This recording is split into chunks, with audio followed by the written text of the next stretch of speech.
I am Scott Vowles. I'm one of the co-founders of The Bigger Discussion. But more importantly, I need to introduce the panel because nobody wants to hear from me. So I have the distinct pleasure of introducing first the president of the National Minority Supplier Development Council, Ms. Josette Wright-Lacey.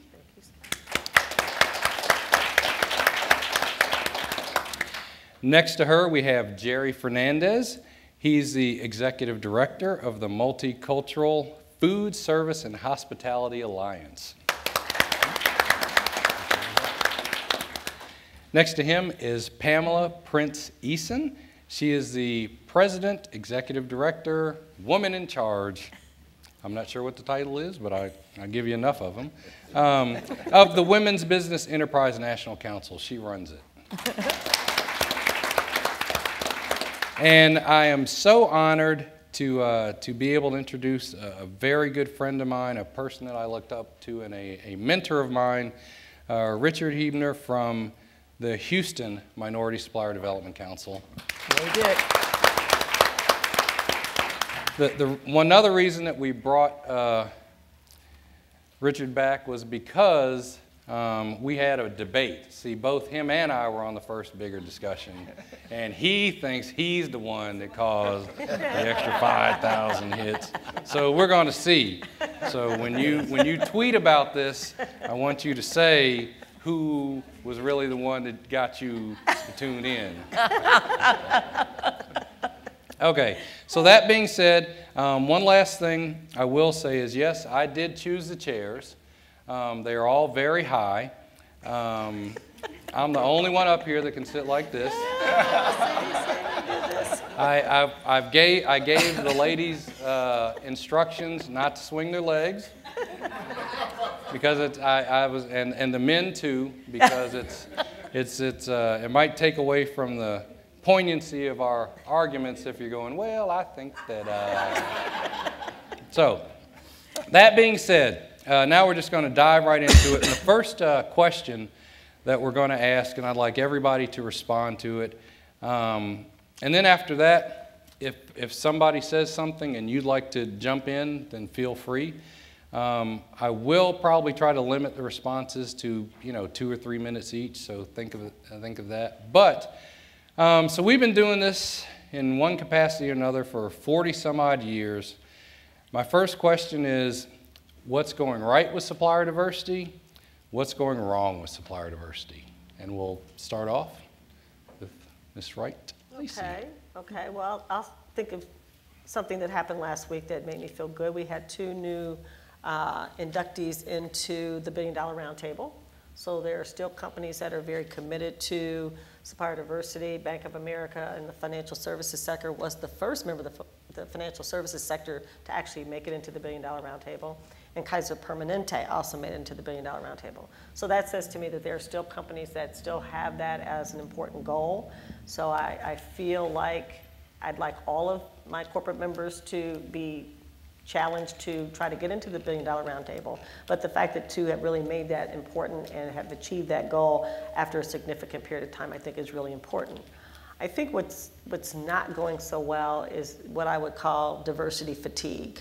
I mean, many of us came of age when you had diversity training and you did diversity this and you did diversity that. And you can reach a point where you kind of want to say, aren't we done talking about that yet? And so I see a little bit of diversity fatigue creeping in and people saying, well, why are we still having this conversation? So that's why these kinds of conversations are important. Jared.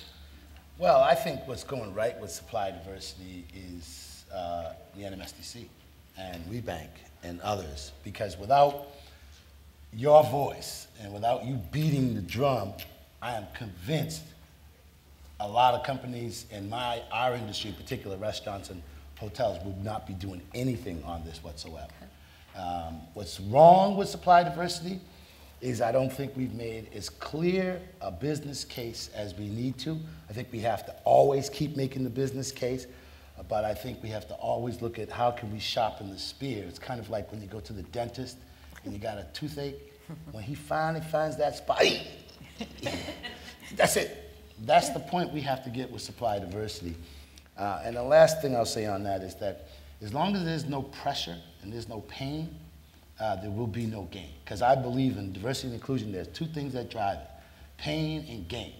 Gain, they got all interested in sustainability because people paid more for the Prius. You buy the Toyota Prius, they can charge more. Hey, we can sell more, we'll do that. And then the other situation is when certain people knock on their door and raise hell, and they don't want to be in the news. But for a lot of companies, they don't get it. The ones who get it, that's a different, they're already visionary, they see it, but there's just too few of them, in my view. Yeah. I think that I would say that what's really going right is that diversity and inclusion is being recognized as having a business case now. And so whether you're looking at inclusion at the board level in a company, or whether it's the number of employees that you have based on their ethnic diversity, their gender, their sexuality, or whatever, I believe that people are really starting to get it now. And it is sad that it's taking 40 years to get to that point. But I do really see a major change in the discussion at the senior levels of the company as well as throughout the company. I think that what's maybe not going as well as it could be going is companies stepping out and saying, I do truly support diversity and inclusion, and looking for making a real sustainable change. So I think there's really good intent, but I think that you've got to work really hard to find the things that ingrain it in your business. So I think what's working is a growing number of companies are taking it very seriously. And as Josette indicated, really trying to have as a target the $1 billion roundtable, and I think that's commendable. And they're doing the types of things that will ultimately get them there. The challenge is that that's a precious few, and we really haven't seen a broad drive for supplier diversity to really catch on. I think two things: relevance and fatigue. Relevance. Are we relevant to the current market, to the current priorities? Where does supplier diversity fit in? Where do we fit in as supplier diversity advocates or professionals? And that's a big question, and more companies are asking that question, and unfortunately, they're not coming up with the right answer. Secondly, Josette mentioned fatigue, and I had a friend from a construction industry, president of construction industry group, that came to me and said, Dick, are you still doing this? How long is it going to take you to get it right? And I said, you still fighting it? As long as you're fighting it, I got to keep doing it. And so why don't we come together and get it done? So there is some degree of fatigue. I'd like to just add one piece too. And again, I'll speak to my space, restaurants and hotels, hospitality, manufacturing, distribution. We're making progress on women on the D&I issue, absolutely no doubt. We're not making progress on the minority side. So we just completed a research project, 2 research projects. One, we looked at the state of the industry on key diversity measures with 60 different companies, 90 different brands, representing 770,000 employees. And they have women's initiatives, they're active, but when you ask them what they're doing for blacks and Hispanics and others, nothing. And so, to me, that's going to be one of the issues is women's issues overshadowing minorities. And I think we need to have that conversation because women are doing some very good things, but there are some pockets in the minority supplier area and also in the workforce that are just not making progress. And the supply of minority franchisees in our industry is going backward. We have way less black franchisees than we had. Lots of Asian franchisees, so I'm happy about that. But black and Hispanic are really not doing nearly as well. Scott, I would comment on that. Yeah. Clearly we look very closely across all diverse space because women can be anything from veterans to African American to gay, lesbian, right? So we very much try to watch the trends in every area. And, I will openly admit that the space for women, because there are so many different opportunities to be a woman-owned business, it is doing very well, and it is doing better, I would say, than just plain ethnic minority. I would say, though, that there are opportunities for us to improve upon that, and it's continuing to work together to make sure that we talk about the value, because we all know that the current minority will be the majority in the very near future. And we have states that have already hit that tipping point, right? And so as we look through and pay attention to the statistical information that's out there about who's starting businesses, whether those businesses are actually growing, whether it's revenue or number of employees, I think it's very important for us to work together. And I think that there are opportunities for women and male ethnic businesses to work together to pull each other along. And I think, I would very much look for those opportunities. Collaboration. And I'd like to say that there is the whole conversation about what is a minority. I mean, when we started these programs back in the early 70s, it was considered Black, Hispanic, Asian, and Native American people, and that was what the executive order said. Right. As time has gone on, as that number of individuals has grown, it's no longer a minority in the sense of numbers, it will be the majority. But if you dig deeper into what it means to be a minority, the original design of those programs was to help build up communities of color so that they are economically viable and sustainable.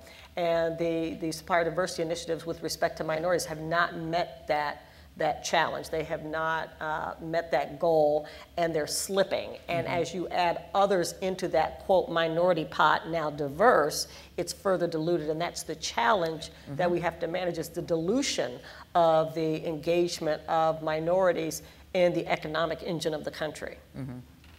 And if I could be so bold as to say, and I mean, this is the bigger discussion, I think that one thing that the African American community has done up until women were finally, considered part of this, is that it was very insular. And I don't mean anything negative by that, but it was very much about only helping people in the African American space. And I think that as it stays that way, it's getting better. But I think there's still this thought that because you're the pool that's being diluted from, right? So there's a loss that's felt there. I think that the more that we can work together to promote that and show success versus it always being a loss, I think that that's the real challenge and what we have to do, both as advocacy organizations as well as professionals in the corporations, to say that we're looking for those opportunities for those wins. But the mindset of some in corporate America, it is a zero-sum game. If I give to Pam's group, I'm taking from this group, and I'm doing it on purpose because I don't have enough funds to feed all of my children, if you will. Right. And so the question becomes, and I use a very simple analogy: when you're building your family, you don't tell the first kid when you have the second kid, "I'm sorry, now half the cereal that you had before, I now have to give to your brother because we don't have any more money to bring in another box." So you think about that, because the reality is there was a real lack of specificity around HR diversity and supply chain diversity. Yep. And I think the assumption was that if you are a diverse category for purposes of your HR department, that automatically meant that you had been excluded from supply chain activities. And there was no building of a case around that, whereas the executive order of Richard Nixon had already looked at the studies that showed that minorities had been excluded from the economic engine. And so you're bringing people into the table, but you're saying these are all people that are important, but you're not adding anything else to the pot. And that is when it becomes a zero-sum game, as opposed to, why are we not putting more opportunities in the pot for everybody? Why do we put exclusions on what we are going to make available to diverse suppliers? Why do we limit them to things that are in manufacturing or direct procurement? Why do we exclude professional services and outsource partners and things like that? So it's really forcing the corporations to understand, you can't balkanize us and put them all in a pool and expect us not to be concerned about dilution of our impact. And I want corporate America to understand that you can no longer treat diverse suppliers, diverse people, as if there is a small piece available to you, and not get people to understand there's a much bigger pot. And if we don't expand that pot, when the demographics flip, we're all going to be in trouble, because you're not going to have the bandwidth to take care of the new economy. Sorry, Scott, we're taking up all your time. Oh, no, I got a whole list of questions. I thought you might. But so that makes me wonder, especially for our diverse business community, what do you think is the bigger obstacle? Is it ethnicity? Is it gender? socioeconomic status. I'm going to put everybody on the spot. You got to pick one and tell me why. This is tough. Okay, you know what? We'll start with Jerry because the women have been talking so much. Go ahead, Jerry. I think we should protest that remark. Do you think he meant that? I don't think he did, not about us. So I think there's the elephant in the room that ends up not being talked about. I haven't, all my 17 years of doing this, no one has ever called me and said, I can't find any Asians. I'm looking for some Asians, I can't find them. It's not an issue. I'm having trouble with my minority employees or franchisees, never once. It's black and brown. And when you look at the groups independently, look at how women businesses are doing, black-owned businesses are doing, Hispanic-owned businesses, et cetera, that's when you're gonna get the real deal. That's number one. Number two, they don't wanna give up the pie. Because if you expand the pie, that means somebody who's getting the business right now, and sometimes not for adding real value, it's because they're, Jimmy Joe knows Jimmy John, and that's why they get the business. So that you now are competing with them for the real resources, and for us, that's the rub. In the food service space, and we talked a little bit about this earlier at breakfast, our brands are being bought by private equity firms. So Red Lobster just got spun off by Darden, so it's a separate entity. There's 600 and some odd restaurants, a couple $1 billion worth of sales. Private equity firm out of San Francisco bought them. Golden Gate Capital. Go to their website. And when you click about us, what you're going to see? Do you think those people are going to have diversity high up on their priority list? Just based upon the diversity that they have in there? It's not on their agenda. Their agenda is raise the top line, improve the bottom line, add value to the brand, sell it. It's not, and D&I ends up being a line item. And supply chain, oh, wait a second, that's where they want to. Now, so to me, you're getting into real serious competitive territory once you start saying expand the pie. And then you get the real truth that comes up when you say, well, how are black-owned businesses doing? Because I will tell you, black franchisees, I got called just on the way down here. I'm not getting no respect, blah, blah, blah, okay? Where do they go? That's why I think there might be some opportunity for us working with these two talented young ladies up here to bring greater attention to the subject. Because as long as it's done in these private rooms, there's no pressure to do it. When we go out there and it starts showing up in the newspapers, so what is your favorite brand? Dude, how many people of color work there and what are they doing? Now you're talking a different story, and that's one of the things we plan on doing this fall. We are going public with a public image campaign to say, here are the companies that are committed to diversity and inclusion. Look at the Supplier diversity program over here at this company. And then that's going to ask questions, what about the other ones? So we surveyed the websites of the top 100 food service companies to see how culturally inclusive they were. Just got this done. The University of SMU professor did it for us. 85% of the companies got a D or an F on the grade. So I can only publish the A's, and it's 3 of them. What happened to the rest of them? If they're not talking about supplier diversity, they're not serious. Only 19% of the companies that we surveyed have supplier diversity tab on their website. So they ain't trying to talk about it. The ones who are doing it, they'll talk about it. But the ones who aren't doing it, as long as there's no pressure to do it, they're not going to do it. So to me, that's the issue. Now, I think that was an amazing answer. I'm not sure you answered my question. He did at the very beginning. He said black and brown. Okay, all right. See, I got lost in that. I was like, that is fascinating. I've been watching the politicians too many years. I forgot my question. Make sure they get their commercial out while you got a chance. Can't blame a brother for that. Dick will. Yeah. So I think if you look at the facts as opposed to the rhetoric, it's still the biggest disadvantage is race. Okay, that we're not there yet, and so as we've come along that path toward inclusion, a couple things. One, from a race standpoint, we've gone to maybe tolerance, maybe acceptance, but that's as far as we've gone. And now people have said maybe we've gone far enough, and it's lost some of the passion of helping other people, right? We haven't got to the point where we really recognize that helps us. And so we're losing some of the steam. We haven't gotten to respect, and we haven't, and where we need to go is to celebration. The fact that being different, that brings value, better solutions to the table, a better quality of life for all. And until we get to that point, if we cut it off too early, then we're going to continue to struggle about why some aren't getting and some are. I think all the groups face some disadvantage, but we've sort of watered it down, right? And we've said, okay, I'm achieving my diversity goals, and I've diluted my efforts and my focus. So now maybe I'm achieving my goals, but are we really achieving what we set out to achieve? And going back to the black and brown issue, still significant disadvantage compared to an underrepresentation as opposed to other diverse groups. And so I think we need to continue that individual focus and ask those questions. Why in the face of diversity are some doing really well and some still not doing well? And what new solutions do we have? Perhaps not a common solution to meet all needs, but more focused solutions to meet the specific needs of the diverse groups. Pam? So I'm not sure that I would agree that race is the biggest issue. Let's step back from something that we all care about, right? Because we're definitely recognizing women and minorities here.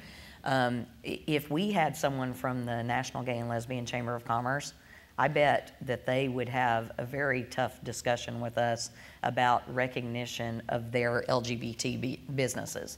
And so I think that sometimes when we look at what we're championing, we focus very much on just our piece of it, right? And I think I've grown to learn and appreciate this a bit more having gone to WeBank from Pfizer, because at Pfizer, I thought we did a really great job of trying to be inclusive and train our buyers to be very involved in a process that was open, giving feedback. The inclusion piece, there was a way to go about doing so, and great support of NMSDC and WeBank. And having gotten to WeBank, where I then look at that women as the population, and I do desperately care about all entrepreneurial business. A lot of my examples I'm going to give are going to be about women, because obviously that's what my job is, but my true personal belief is that there are many types of minorities or those not getting the appropriate inclusion, and I do desperately care about all those, so I do want to go on record with that. So I guess I would say that I think what we all have to do is, and maybe this is because I'm an accountant, but I'm always looking at the numbers. And I think that, we'll use Toyota sitting right here on the front for us. When they look at who buys their vehicles, right, and they look at what they're looking for when someone comes to a dealership to buy a vehicle, that's who they care about, okay? And if they're drawing a lot of women decision makers, they're going to care about women. If they're drawing a lot of African Americans to the marketplace, they're going to care about that. And that's where I think things are finally starting to go right, is that these businesses do realize who their consumer is. And so I would say that without a doubt, there is not equal representation of ethnic minorities. I think that there is not equal representation of women either, though I suspect it probably is better, as you've said, than ethnic minorities are. And I think that what we've got to do is continue to build the rationale and the business case for recognizing each of our diverse communities, and then the impact we truly have when you do recognize us. Okay, so I'm going to throw the provocative thing out. I'm looking at your button that says woman owned. And I find that very interesting, because I have a feeling if I had on a button that said minority owned and you put us both in the room, you would get more attention than I would. And I being a woman and being African American, I have had over the years to have dealt with this issue many times, going back to when I was in college and they started the African American Studies programs and the Women's Studies program at the same time. And they wanted me to join the Women's Studies program because they felt that the issues affecting women were the most important issues facing our society. And I made the comment at that time, and I'll make it again, if I were to be able to change my skin color, if I were able to change my gender and become a male, I become a black male, I am no better off as a black male than I am as a black female. Some would even argue that I'm less well off as a black female because my income is the lowest of all women and all demographics. Minority women, black women are at the bottom of supply chain, they're at the bottom of the income ladder. So I would say to you that, giving all due credence to my status as a woman, the difficulties that I have faced have basically been based upon my race. When I look at young people coming out of schools today, even though minority students are coming out at higher rates, they are still more likely to be in jobs that are beneath what they went to school for. They're underutilized in the workforce. The New York Times just has a column called The Upshot, where they looked at the data 40 years after the civil rights movement and 40 years after the ethnic unrest in many of our country's major cities. Blacks are still trending behind in every single category. They're underrepresented in executive positions. They're overrepresented in lower paying jobs. African Americans are more likely to be unemployed. Still, the unemployment rate still is not diverging or converging, even though unemployment rate for blacks is still, it's lower than it has been 40 years ago, but it's still well above trends for the white community. So a friend of mine and a colleague who is a lawyer who does all these studies on disparity and impact is a white woman, and she will say, I'm a white woman of privilege, and I don't ever ignore that fact. She said the one reason, the thing people will not talk about on the Hill, people will not talk about, is the D word or the R word, discrimination and racism. They can accept sexism because they have daughters. Yeah. They can accept sexism and understand what the impact of that is when they have a daughter, a wife, a sister, a mother. They understand those issues. But if you don't have anyone of color in your family, you really don't understand the unique position that people of color are in this country. And to your point, I see it more with black and brown than I do with Asians, but I also say if you're a Native American and you're recognizable as a Native American, you're not even counted anyway. That's right. I mean, you are like, you look at a study, Native Americans 0.2%, and they were here first. So there's a certain amount of racism that exists in this country. It is part of our national fabric. It is woven into our economy. People of color are in this country, many of them with black ancestry are in this country because they came to work. They didn't come voluntarily. They were brought here to build an economy. So racism in the sense that, people are here to serve others is woven into the fabric. And the question is how do we take that out of our fabric and say we no longer need that ideology as part of how we define ourselves? Because until we do, I see it every day. We are still trending behind whites in every single category that you measure from an economic standpoint. Josette, I have a question for you, and I honestly don't have any idea what the answer to this is. And without a doubt, I would say pretty much every white person grew up with privilege, okay?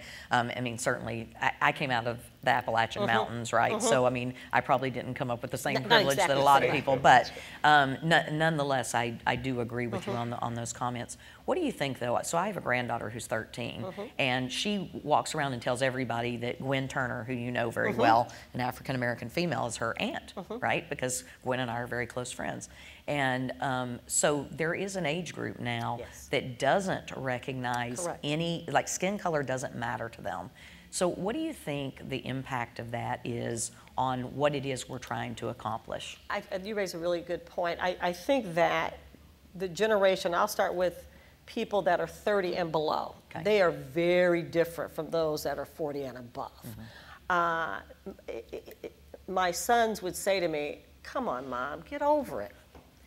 Get over what? I mean, we're still arguing about the civil rights movement. It's 1996. Well, son, that's because we're not there yet. They see color. They're not colorblind, and I think anyone that says that they're colorblind, you need to see your doctor. You need to see a neurologist or an ophthalmologist, because the human body was designed, the eye was designed to see color to protect us from natural predators. So if you don't see color, there is a problem. The question is what do you do when you see color? Today's young people care less and less about color. They care less and less about gender issues, and they care less and less about sexual orientation. And so I think that we are fortunate to have these young people who do not act as if they cannot have an Aunt Gwen in their family, that they cannot have a white person who comes and sits and has dinner with them, that you don't travel together. And that makes me feel better. However, they are inheriting the sins of their forefathers. So what ability will they have if they choose to go into corporate? Will their voices be heard? Will they be able to stand up against that older person and say, son, you just don't understand. Niece, you just don't get it. This is a different world. Yeah, you may have had an Aunt Gwen out there in that world, but in this world, we're different. So the question I have is what are we giving our young people?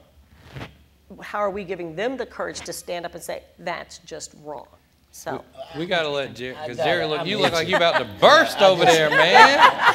Go, Jerry. As a father of 2 black children who are millennials, my big boy with a full beard will argue that he does not see race and color and ethnicity in the same way that we saw it. right. And he would say that, I'm open to, I don't really care whether John is gay or not. But driving while black happens to me just way too much. And what's going on in Ferguson right now is what's on his mind. And as he and his buddies try to develop and grow a business, and no, I can't get that lease. And the African-American franchisees that I talk to out in California can only get certain property unless he has somebody from the other side working with him. I think we still have real issues around race. And these young people, millennials who perhaps have a more with the times kind of an attitude, they don't bring the same baggage until they slip on the black ice and it slaps them upside their head and they no longer got a job or their business didn't, just as someone, and we had people, they got they had the best product for the deal and they went back to the guy who had the position, say, hey, he did blah, blah, blah, he fixed his price, sorry, thank you very much. Well, see, and that was my point, that until they hit us, who are still holding the strings of, they're doing just fine until they hit one of us. They said, well, I'm sorry, your father didn't tell you, I want to say 2 more real quick things. First of all, I appreciate what you're saying, and I'm not here to point the fingers and say that our Asian brothers don't need support and help, because the Asian brothers, I got an Asian franchisee who is sub-franchising to black and Hispanic employees because they couldn't get a franchise on their own. He's sub-franchising. This guy gets it. But by the same token, and the LGBT community is certainly having some real issues. We had a young woman here last year who was great on that. Yeah. But what ends up happening is all y'all in the same mix, okay? The rest of the pie is still over here, all y'all in the mix, and then we fight over it with each other. Okay, so someone says, hey, get rid of that Asian franchise, that Asian supplier so I can put a black supplier in there. And they're like, heck no, we ain't doing that, But that's the issue. So to me, millennials are going to be a big part of the solution. I think we can learn a lot from them. But he who forgets history is destined to repeat it, and what's going on down there in Missouri right now and how that turns out is shaping the way a lot of people see race and see culture and see people, and I love to see our white brothers and sisters involved in saying, hey, listen, we don't have the facts yet. Let's try to find out what the facts. But the fact is that my black boys, I worry about them. And to a degree that my white friends don't have to worry about their boys. And as long as that's an issue, race is still an issue here, and it shows up in our industry, and it shows up in supply diversity. So I personally believe that we have to be concerned about some of the dialogue that's taken place around race and the comfort level that the younger people are settling in. It gets back to that acceptance and tolerance. America's the great melting pot, right? People from all around the world come together, and they come into this melting pot, and as long as you come out white male, you're okay. But that's the standard, right? I like that. I'm going to borrow that. And now we have increased dialogue around, okay, I want to be race neutral, I want to be colorblind. That's impossible, and really cheapens the whole discussion. And until we see value in each other and the differences we have, we're not going anywhere. And there'll always be those barriers, and they'll creep up as they are in Ferguson and other places, where we don't expect it anymore. But that's the reality. Once we start seeing each other in the context of difference is good, then we start looking at common solutions. And that's where I think supplier diversity has to focus. It's not somebody else helping somebody else. It's how do we work together for a common good where everybody is respected and comes out better. So all 4 of you have said at one time or another in the pie and this and the pie and that, was the pie ever going to get bigger? Like we're saying, and why not? It seems like it's the same pie. It depends on the company. There are some companies that have opened it up beyond traditional direct sourcing. Some companies have gone into professional services. Some companies have actually opened up things like their law department, their treasury department, to begin to find opportunities there. Part of that is the evolution of what procurement was. Procurement was the direct engine for the output of a company. So it's over here. So that's all the things that go into whatever you sell. And then you had all these other things related to supporting the business, the Treasury Department, legal, HR. And they were not viewed as part of procurement because they didn't deliver a product to the marketplace. I think what's happened as enlightened companies realize that this pool is getting smaller and smaller because they're reducing the size of supply chains. They're reducing the amount that they're spending. So there are fewer dollars available. Then you've got more people coming to the party, so you have less to feed them.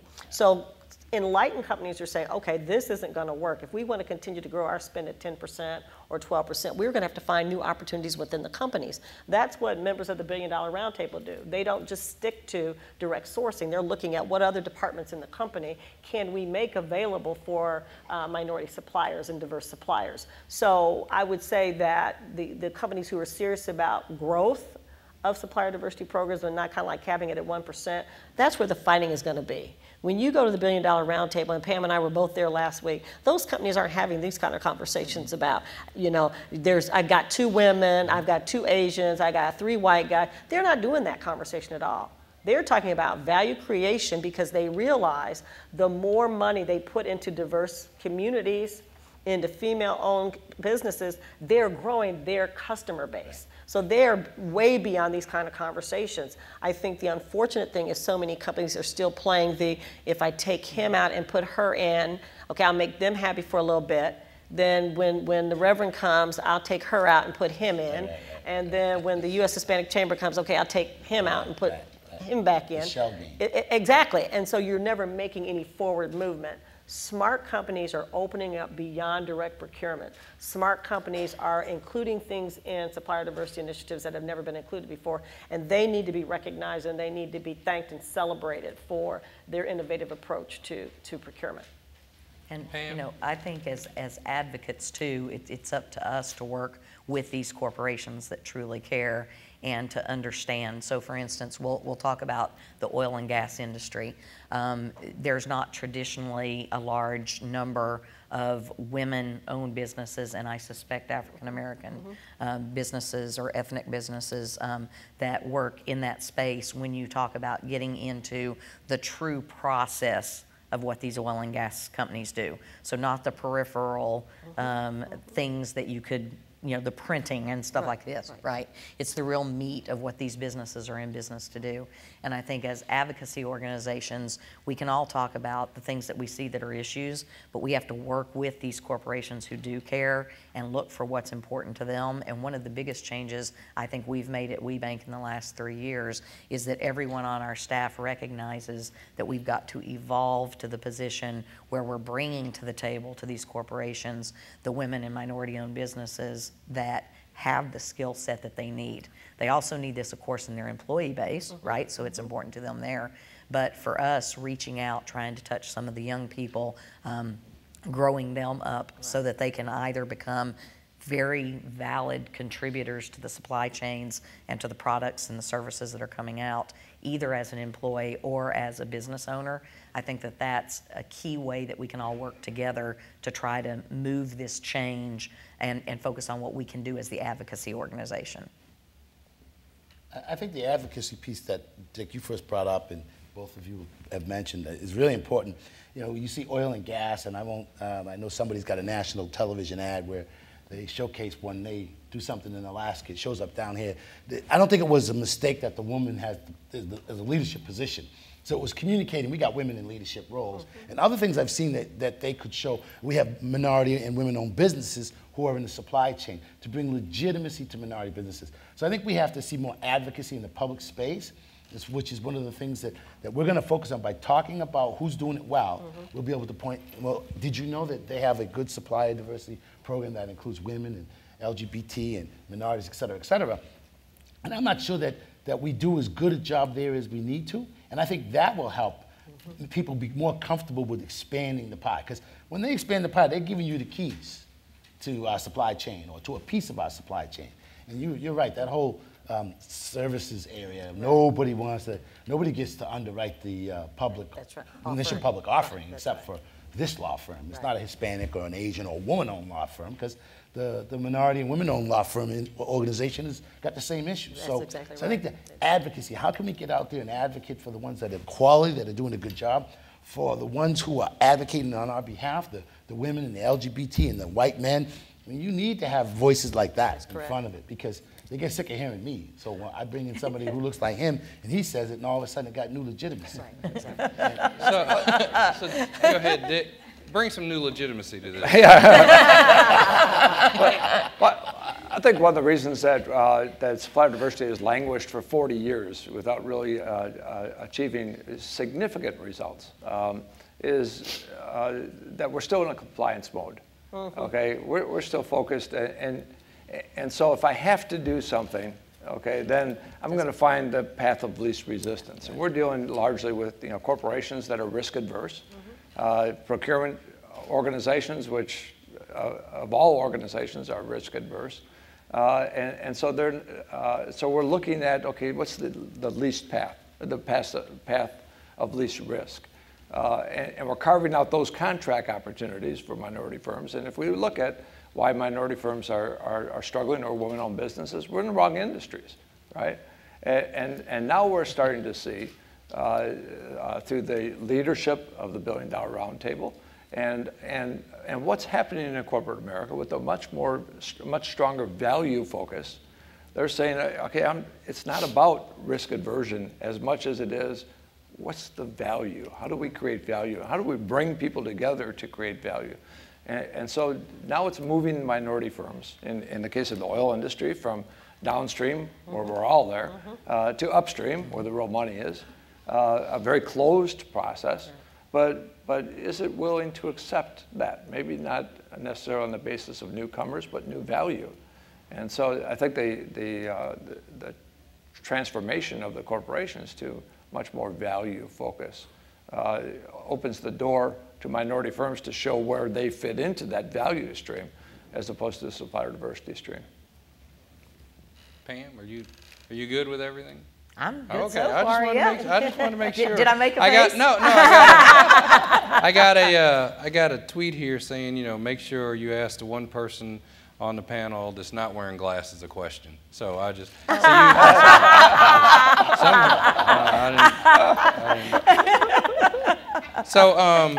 Dick, I think I would say that how long have you been running the Houston Council?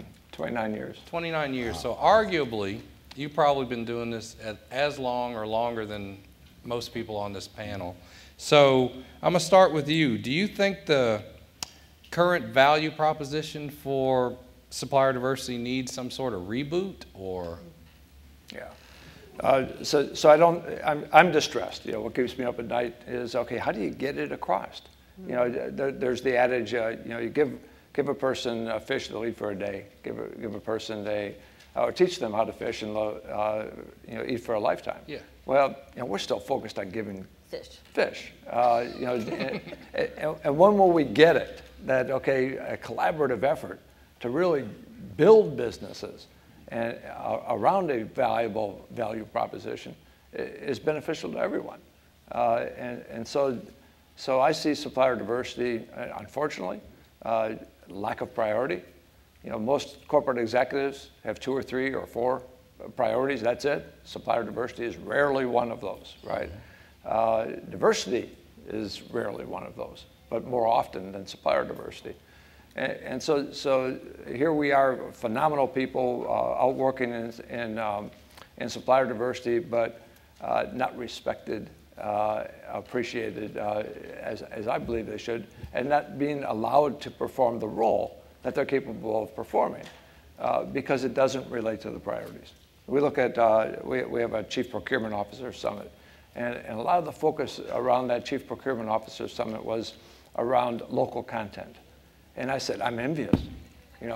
How can I get supplier diversity to have that same degree of priority as local content has for you? And they said, well, it might not. Supplier diversity is something that we can choose to do. Local content is something we have to do, okay? I said, okay, very interesting. So now it's a priority. So how do we get supplier diversity to be the same priority as local content? And their telling answer was tag on to local content, okay? And what that tells me is that we have to relate supplier diversity to the real priorities of the organization for it to be a priority itself. Just like trying to get a bill through Congress, if it has supplier diversity attached to it, it's going nowhere. But if we can tag on to a bill that is popular, we're likely to get to affect some change. And I think that's what we have to do in the corporations, figure out what's really important and where does supplier diversity fit in so that we can help, so that we're seen as relevant.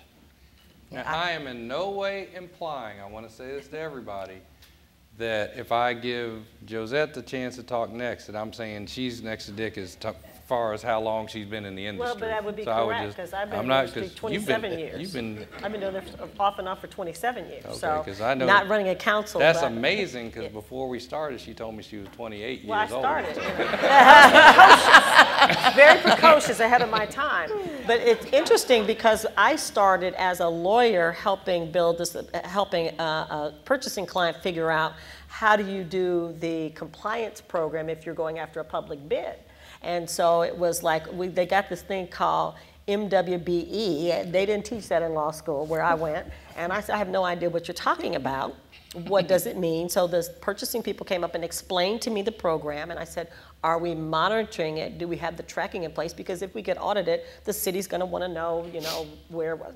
And from that, it grew into me becoming very, very passionate about it because I could see the businesses grow up, women-owned and minority-owned businesses grow with infusion of contracts from the phone company. So that kind of showed me that it was really about creating value in our community of subscribers, of people who use the telephone. So if they had more money, they could buy more lines. And so it was very easy for the telephone company or the telephone industry to kind of see the direct benefit. It is harder to see that when you don't have a direct relationship with the customer.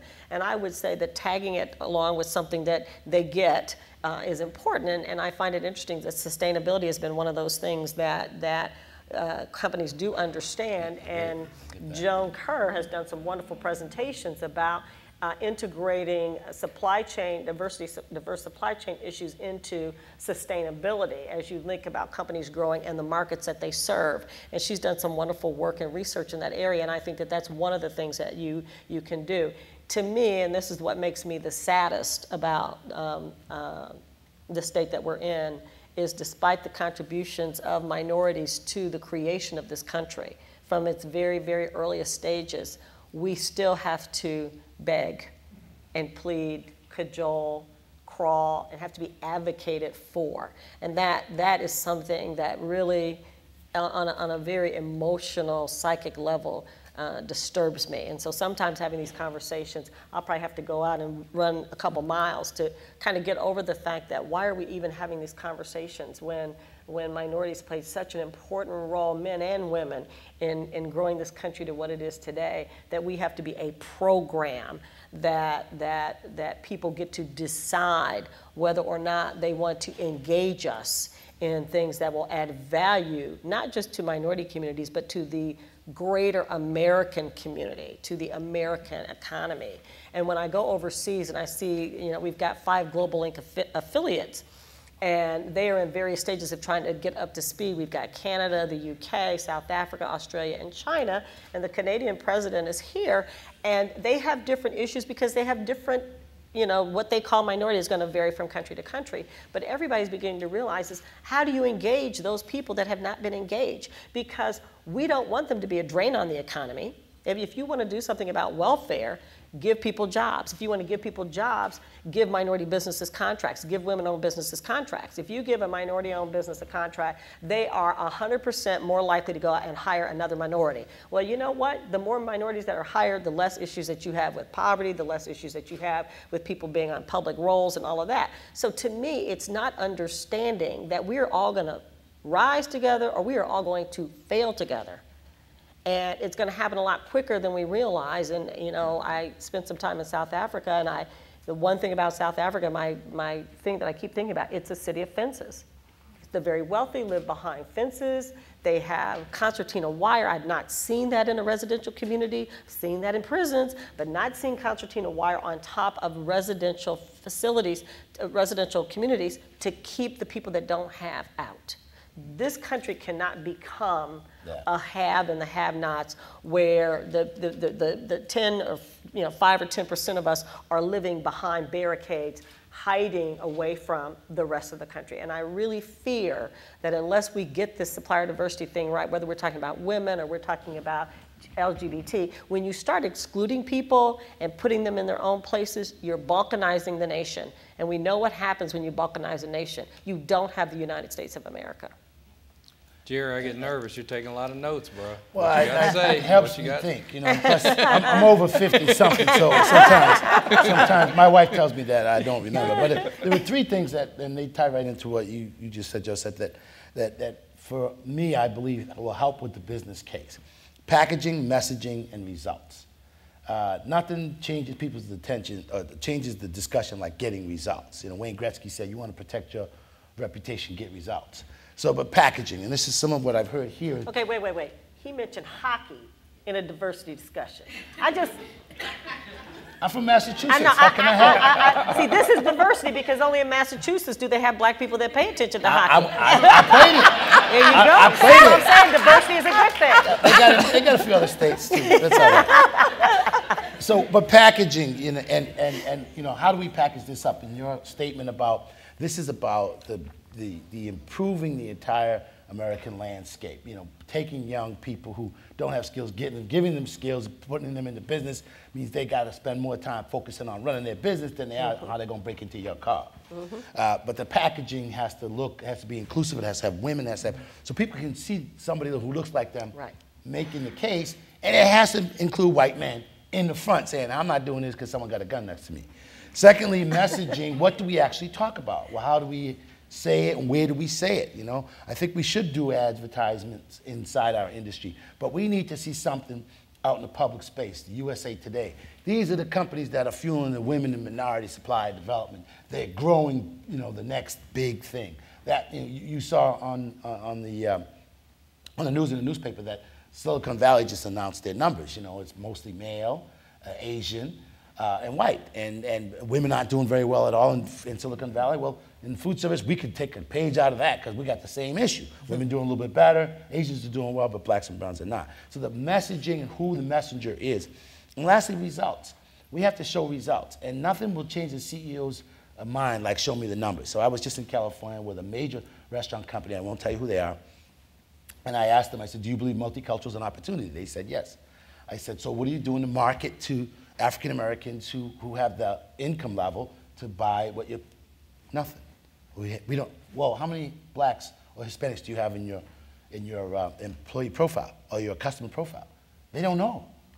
I said, well, I can show you how you can make some money right now. Let's get a marketing program. You target it to upscale African Americans. They will go to your restaurant. So all of a sudden, wow, we're interested. If they do that, they will boost their restaurant sales significantly, and that's the difference between making your number and not making your number. So we've got to showcase where these companies who have done good things with these car companies, Toyota and Honda, whatever, this has helped us drive more sales. And when you got the numbers to prove it, then it's hard for even the naysayers to say, well, you know, last time I checked, those dollars are green, just like everybody else. So I think that to me is something that collaboratively, I'm taking pages out of these folks' books because you all getting it right.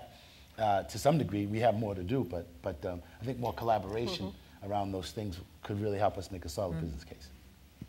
Pam, reboot, we need it? Well, I think that I'm probably going to change what we're talking about just a little bit with this. So I'm probably the person with the least experience in diversity and inclusion. While I was responsible for that while I was at Pfizer, so that would say 15 years, I would say I've been deeply engaged for the last 3.5 to 4 years. And I'm just curious as we talk about people advocating for us and different things like that, why is it that we don't see, so putting myself back in my Pfizer hat, right? Again, we invested a lot of funds in this. We invested resources in being at NMSDC events and WeBank events. And that's where we channeled our buying force to, okay? And there's actually 250 to 500 companies that do that, right? Why is it that we don't look at that as actually a potential leg up? Because if I were a white entrepreneur, right, or even another major business that was out there wanting to do business with a Pfizer buyer, you can't just get a meeting like that. But if you go through diversity and inclusion, if you've met through these networks, you actually have a better set of odds to at least get your message there. And I believe the message crafted appropriately would certainly serve us all well. So why don't we ever talk about that as actually something that's a positive? You mean the programs themselves and having that entree? Why don't we see that as not somebody advocating for us because they think we need it, but an actual better chance to tell our story? Because, and in a perfect world, you would view it that way. The reality is many times people go through these programs and nothing happens. And so you get ushered in and you talk to the right people and the opportunity does not materialize. And in fact, if you talk to some MBEs, they'll say, you know, the supplier diversity person is the blocker. I can't get through because I'm over here in this pot and I can't move up. So not all companies are like that, but that's one of the reasons why people will say, I'm not even sure I want to go through diversity because I'll end up in the dead letter file and nobody will ever pick up my application. I think the other issue is that when we talked about it's either this or that instead of it's 1 + 1 = 3. So if you're talking about disrupting an existing supplier, you're not talking about a new opportunity. If you're not doing it, I'm going to quote Reggie Layton, he's not here, but they do this thing where the projects all projects have to be analyzed, new projects have to be analyzed for their diversity content. But if you don't have that process where new projects are coming up, you're really looking at displacing an existing supplier. And one of the things that corporations don't want to do, especially in supply chain, is disrupt the supply chain. They don't want the risk of replacing a well-known and a performing supplier with someone that they don't know. And so unless you're introducing them into the new programs, you're really talking about displacing someone. And that someone that you're displacing is often someone who is not a diverse supplier. And so there are many dynamics that go into this, and yes, in a perfect world, if the supplier diversity person had the resources and the influencing ability to drive a minority supplier all the way up to and through the process, that would be absolutely correct. The challenge is that supplier diversity departments are woefully understaffed, woefully under-resourced. They're playing a compliance game, get your numbers to me, so if I have to go to the board meeting, it doesn't look too horrible. If I've got to report to the government my spend, I'll at least get past, you know, that level of scrutiny. But in terms of actually giving the people the resources to craft marketing messages, to be able to have a person on the supplier diversity team that actually can go to market and say, look, I've got this great message I want to craft, you don't see that except at the $1 billion roundtable level. At the other companies, you got 1.5 people sitting there talking to themselves going, how am I going to get all this work done? And so what should be an advantage for that MBE, or even a WBE in some cases, turns out to be not an advantage. It's a disadvantage, and that's the sad part. Especially if you have non-performing MBEs. So right, exactly. It's one thing, you can have 10 white guys who don't get it right till 11th gets it right. You could get one black, and you won't get 2 or 3. And that's just the way the system, the same with women, and that's just the way it is. I mean, we had a woman in that position. It didn't work out. We had 9 guys in that position that didn't work out either. What's the deal? So your point of people not wanting to go in on the MBE side because it might hurt them or taint them, and then with our case, we used to have a very active supply diversity entity within our organization. That was before the economy went south and people took their money and ran.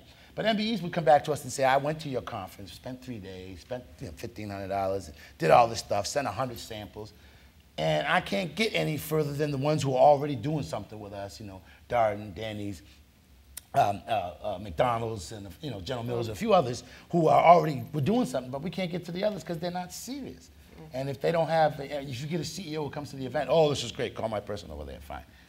Yeah, you know how that happens. Yeah. So I think I agree. That reminded me of a story that I almost didn't get the first job I had at the phone company because there had been a woman there before who did not do well, and there'd never been a black person. So it's kind of like, oh my God, a woman that didn't do well. We've never had a black person. And the reason I got hired, was because a Jewish guy from New York said, I have never been in a law department that didn't have women and blacks in it. What the heck is going on here? So it was someone not from my company, someone who had a different perspective, being Jewish in the Bell system. That was not a popular thing to be, and he rose to the level of being a general counsel, and he looked around and said, wait a minute, where are the black people? Where are the women? I am not used to this, and I just happened to call at the right time because that one woman had ruined it for all women for the next 20 years. They wouldn't have had a woman in the law department because that one didn't work out. So I think she got pregnant or something, God forbid. At which point I promptly got pregnant after I'd been on the job about a year. I got pregnant.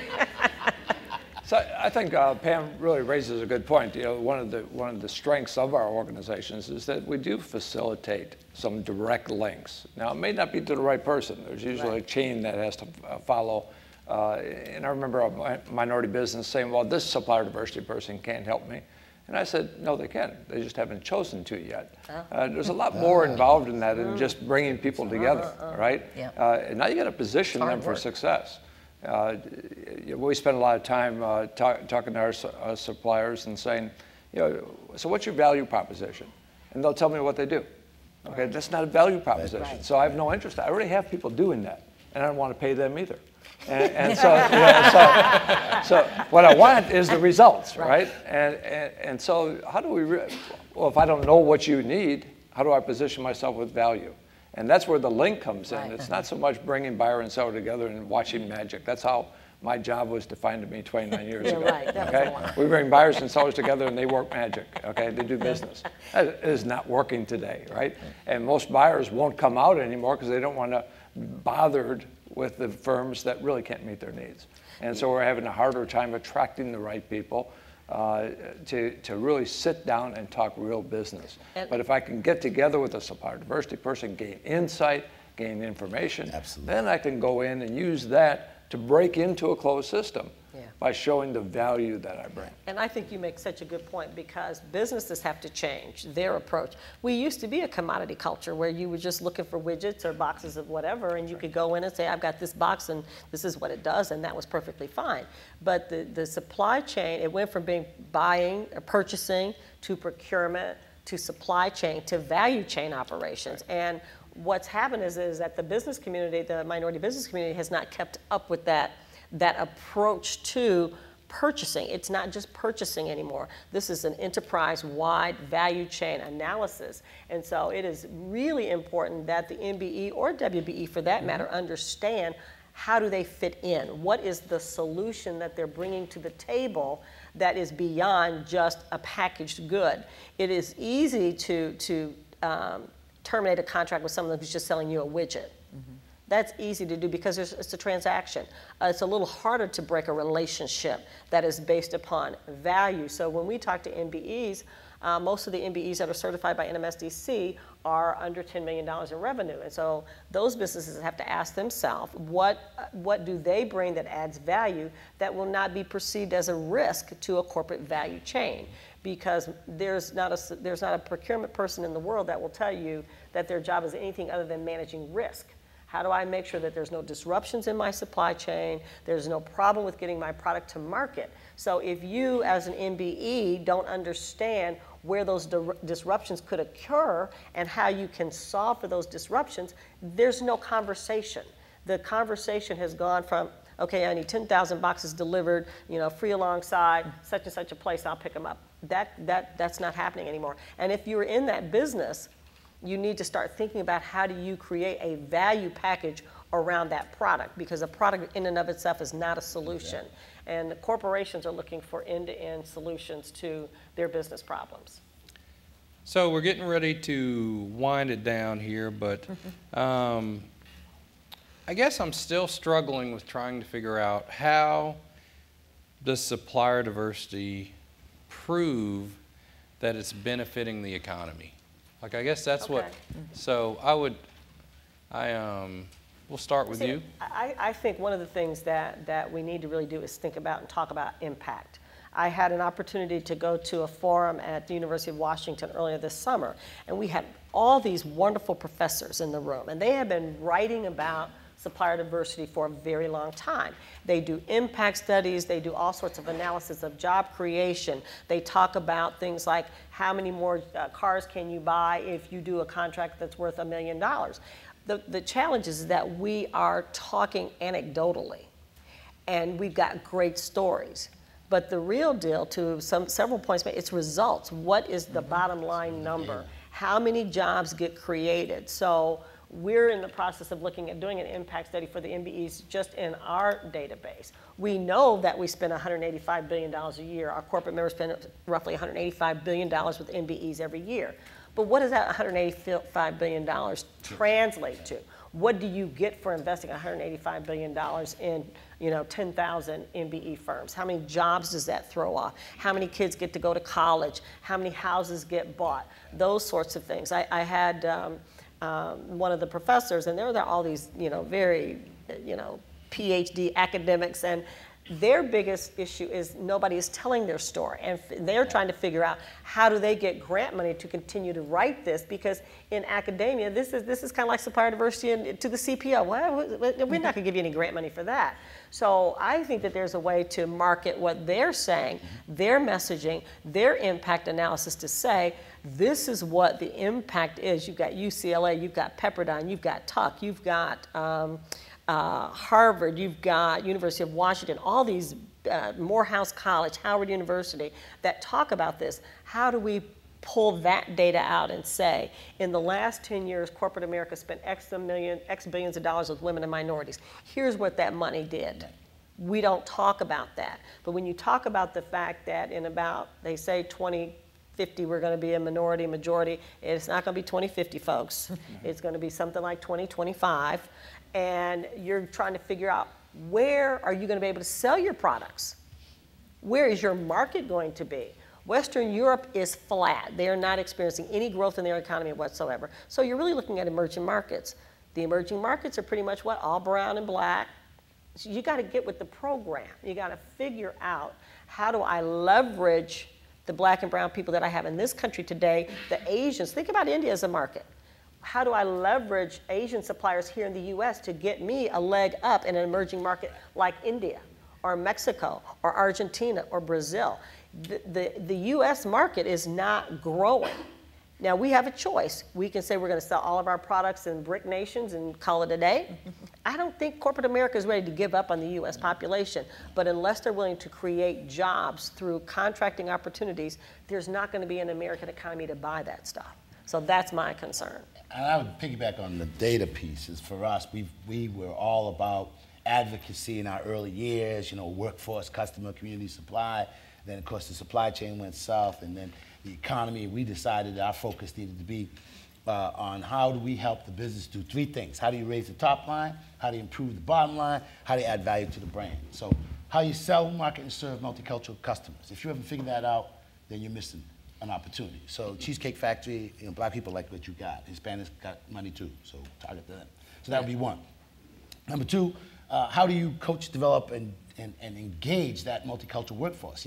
We have a real issue in the inner city community where some of our kids don't have the skills to do it. So when I got black franchisees saying I'd rather have the Hispanic employees than the black employees because they produce more, we got issues. So we got to address that. So we say to people, listen, we got to figure out how to coach, teach, train, and develop them, help them see that they could be a general manager, and we could take you from welfare to the middle class. But white guys who come from communities where they were underexposed to these, they don't know, so we have to teach them that stuff. Mm-hmm. And third, how does your brand stand up in the eyes of customers of color? What do women think of your brand? Mm-hmm. How does your brand resonate with blacks and Asians and LGBT, the disability, the returning veteran community? If you don't have an answer for that, you're missing and you're leaving money on the table. So our whole market is, we can make you money, and if we can show you can make money, that's the business case. And that's where we're going. The data that you're talking about, the more information we can say, hey, look at academics, will say, if you invest in these, help grow your minority franchise, help grow your minority businesses, your women-owned businesses, mm-hmm. Here's the economic payoff. Mm-hmm. They go to work instead of go to jail. And either way, you're going to pay. Yeah. I think mine's a combination of both of Yeah. these. I mean, I totally agree with what's been said. I think that looking at the economic growth of the businesses, the WMBEs, looking at those, looking at the number of other people they employ, because that's a lot of the trickle-down effect. I think that those are great things. I think that results is the number one answer. The more you see results, there's not been a corporation that I've been in that if there were results coming out of a supply base, they weren't going to walk away with it, from it because it was a woman or it was a person of color or it was someone who was gay or lesbian. I think that, again, making sure that you're producing those results and, again, helping people in the corporations to understand that it's hard to serve a customer you don't understand, right? And to me, the big compelling reason to care about supplier diversity is simply survival for that corporation, because their customer base is changing. If you don't understand it, you're going to be left behind. Dick, do you want So I would just add and maybe reiterate value and focus. So a lot of our discussion around the business case for supplier diversity begins and ends with need. Okay, we need to do this. The complexion of America is changing. You know, the demographics of our buyers are changing. We don't take it all the way to value. And show, okay, here's how we can capitalize on some of those changes. And so we get stuck in need, and that discussion on need hasn't got us very far. Right. There's just no passion around that, okay? It's, okay, now I understand I need it. Now what do I do and how do I drive results? And we're seeing some of the corporations here today that I know of that are doing a really good job of communicating significant results that their company has benefited from supplier diversity. And everybody says, well, why aren't we doing that? Okay, but we don't really play all the way through to results. So that's one. And I think the second thing is focus. You know, what are we really focused on in supplier diversity? For many of us, we're focused on building organizations. Okay, and we look at the metrics of our success, and it may be membership and attendance and our financial records and things like that. That's not what we're here for. And so we in Houston had a discussion with our board a couple years ago, and we said, well, how do we really measure our success? Because you want us to sort of transform what we do to be more relevant today. How are you going to measure that success? Is it attendance? Is it membership? And their answer was no. Two things. One, are minority firms growing in sales and employment? And secondly, are our corporations spending more money with our minority firms? That's it. And if we do that, okay, then we're good. And if we don't deserve to exist. And so let's quit focusing on the organization, other to the extent that how can we achieve those objectives. The second thing last thing I'd say is, even that discussion may be too basic, and we're having a lot of discussion around the table today to say, really, what are we measuring our success? So your economic impact studies are phenomenal to show broader value, but you know, how are those minority firms playing a role in our communities? How are they really transforming lives, businesses, you know, communities, city, state, and nation? And maybe the metrics we're using are stale. And don't have value. One of our corporations, we had to come in, a person from engineering became CEO. Had no clue what supplier diversity was. We had to go in and present the business case. The week before, there was a report that was released that said Houston is the most crime-infested city in the nation at the time. No longer. And so the CEO was just consumed by that. That was a priority. How am I going to attract people to work for my company? And ultimately, what he heard in our presentation was that, geez, if people had something positive to do, there would be less crime. Okay, and we become an anti-crime program. That corporation went on that year to become an MSDC Corporation of the Year because they had a strong drive about being relevant. Okay. So I just offer that, again, value and focus. What are we really focused on? What are the end results of what we're out to do? Not get short-sighted by just the process. All right. So how's the audience doing? We're running a couple minutes okay? Are you guys okay? You sure? Okay. So we will because I know some of y'all, I heard some people's stomachs growling, so we are going to wrap it up. But I would like to give each panelist 2 or 3 minutes to have your, whatever you want to leave us with.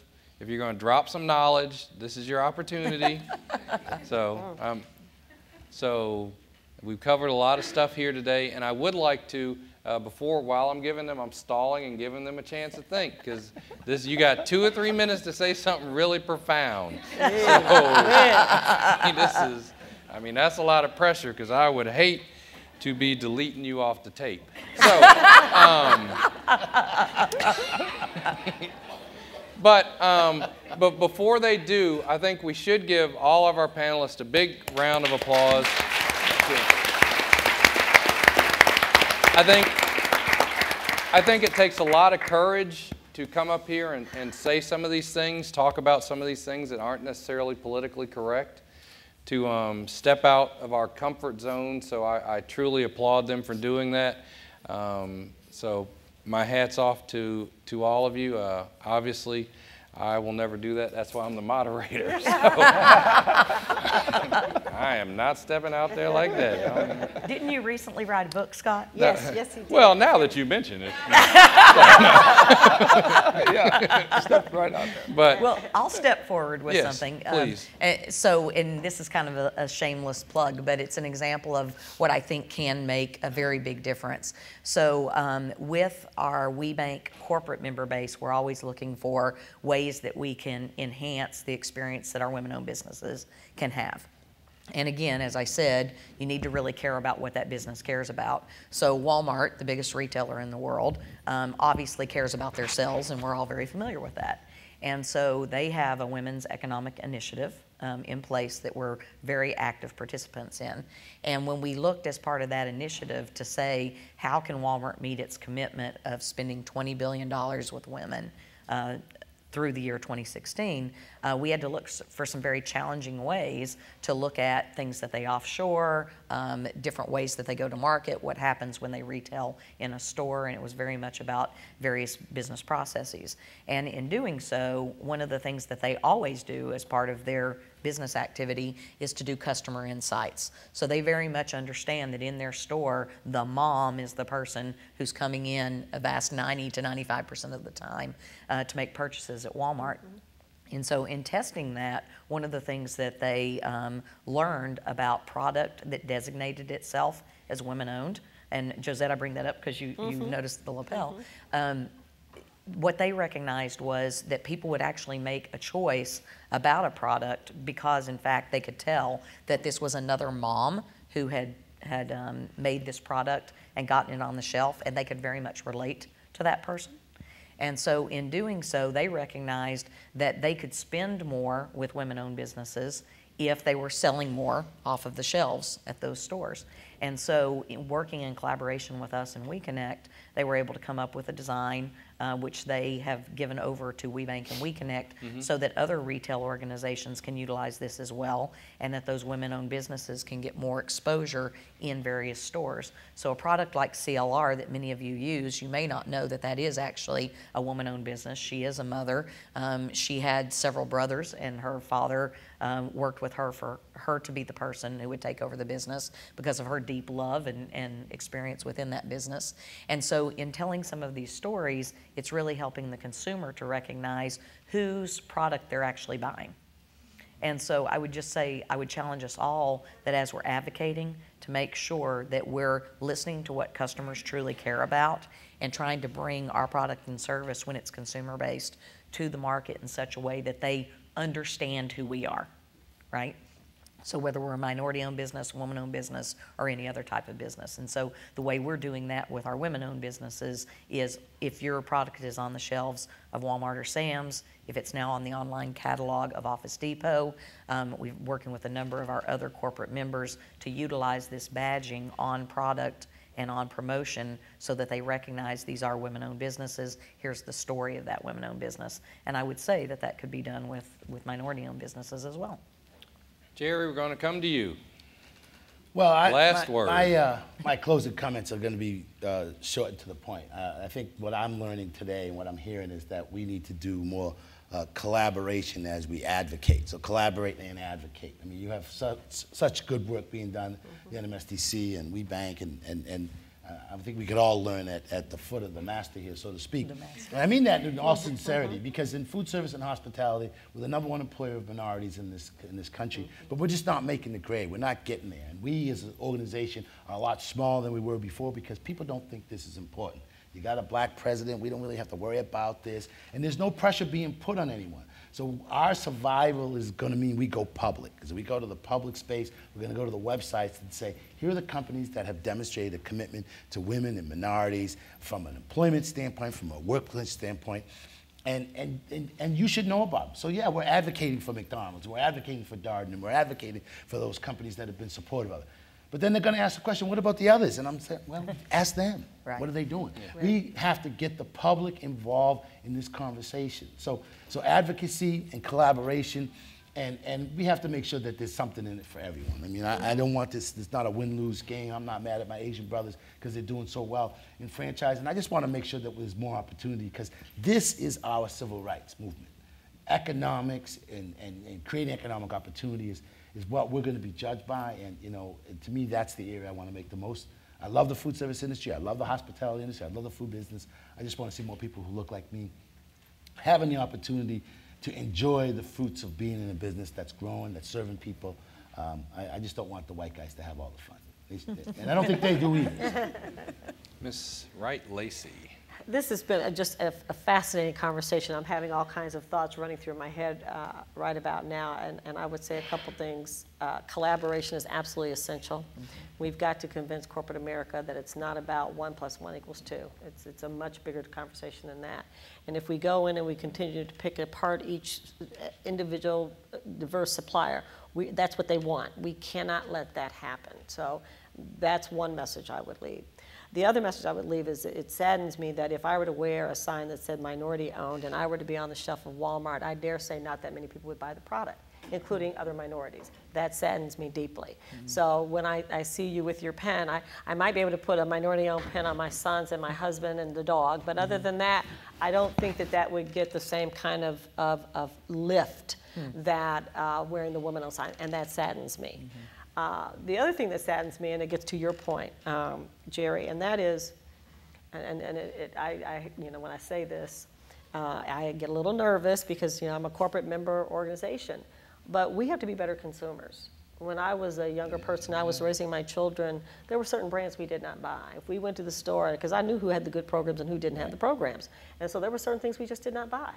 And I will tell a funny story. I went out, and I'd always driven American cars, and I went out and I told the kids that I had test-driven a Lexus, and they dropped the spoons on the what? They don't have a supplier diversity program. I said, oh, but they do. And they did, and they were growing their supplier diversity program, but that was such an important part of how I raised my children because I wanted them to understand that you need to get a dollar to turn in a community of color if we're going to actually grow that community. So, I'd had a Ford, I'd had a Buick, and I'd had a Chevy. So now I was getting a Lexus, and I did get the Lexus, and I showed them, I had to show them because that was ingrained into how they thought. And as recently as a couple weeks ago, my son said, I work at a company, it's a public bid, we need to have women and minorities on the program. They gave me a list of 3 women and 5 minority firms in Chicago. 3 and 5 in Chicago, really, you can't do better than that. So the notion that we have to begin to use our wallets effectively to ask the question, how many, minority-owned McDonald's franchises are there? How many Walmart stores are in my community? How many, whatever the brand, how is it representing itself to you as a consumer? And is this a company that you feel is linked to your long-term survival, first as an individual, then your family, and then your larger family of however you identify that family, whether it's by your sexual orientation, your gender, or your race? What is that brand representing to you? And I encourage, there was a book written called Our Year of Buying Black, but you could substitute anything in there that you wanted. You could put in, you know, My Year Buying Gay, you could put My Year Buying Women, and it talked about how difficult it was to support your family buying black and helping that dollar circulate, because that's the impact. That's the impact. If Walmart is putting money into the women's community, how is that felt? Every person that buys the CLR, which is a great product, I have to say, how does that affect that woman, that owner? How does buying a health and beauty product, how does that affect the black community? And I think it's just important that if we're going to hold true to this, we as consumers have to play our part to help encourage these corporate members to not do the right thing and count the check marks, but to really figure out how am I growing the U.S. economy. Dick, take us home. Okay, so I want to thank the South Region MSDC for conducting, bringing this the bigger discussion to bear, and to say that while it's been very invigorating to participate in this, I hope that we don't leave it here. I hope that has caused each of us in this room to reconsider our role and the significance of what we do, and that we use that to drive us to step up. Frankly, we all ought to be highly disappointed in the results that we've generated in 40 years, okay? The Houston Council has been blessed to be Council of the Year 6 times with NMSDC. We say proud, but far from satisfied. Mm-hmm. If we were that good, why are we still trying to do this, okay? And today the expectations of us are different. There's no longer, we used to drink our lunch. Now, now we're too busy working. We got to perform. We got to bring value. And so, the world has changed. And I wonder if we're really willing to step up and deliver on what people really expect of us, as opposed to just guide us through the motions. I think it's a new world. It requires new strategies. It requires focus, but it requires some guts for us to really cause our companies to address the issues, much like we have today, to find the value in that, and to provide us the support necessary to get the job done. So, in conclusion, I would like to thank the South Region's Minority Supplier Development Council, their president, Fela Meyer.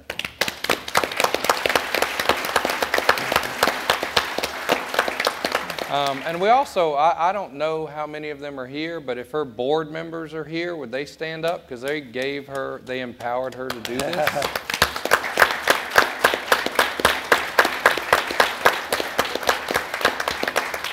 And somewhere around her, the folks that helped put this stuff together, her staff that never gets recognized. Let's have.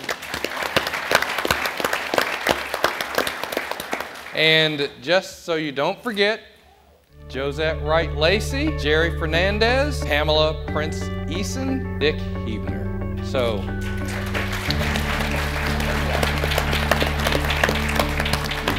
The Bigger Discussion 3 2014 is officially done.